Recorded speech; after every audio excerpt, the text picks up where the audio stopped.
C'est certainement une décision longtemps attendue et qui marque un changement assez important dans la politique des États-Unis. C'est peut-être pas les attaques de la nuit dernière autant que le déploiement de soldats nord-coréens par la Russie qui a fait basculer Joe Biden. En tout cas, c'est ce que disent les sources du New York Times. On peut considérer le fait que ces soldats venus de la Corée du Nord entrent en guerre comme une escalade de la part de la Russie, ce qui permet, dans la logique de Joe Biden, une escalade de la part, si vous voulez, des États-Unis, si on veut le voir comme ça, ce que les États-Unis semblent toujours le voir, même si les Ukrainiens ont depuis des mois insisté que ce ne serait pas vraiment une escalade, mais un pas absolument nécessaire et justifié par le besoin de l'Ukraine de se défendre.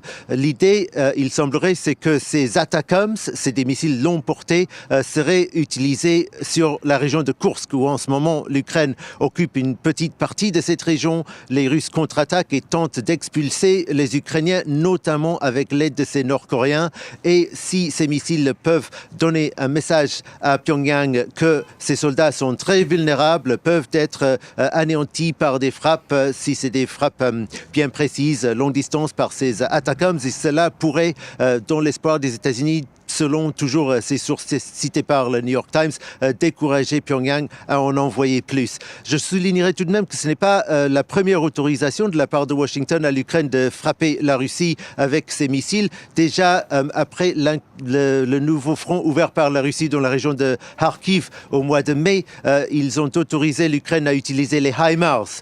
Mais les HIMARS, c'est une arme très puissante et très précise, mais n'a pas la portée de l'ATACMS. Donc, oui, c'est un développement longtemps attendu par l'Ukraine. Certains ici diront que c'est arrivé trop tard.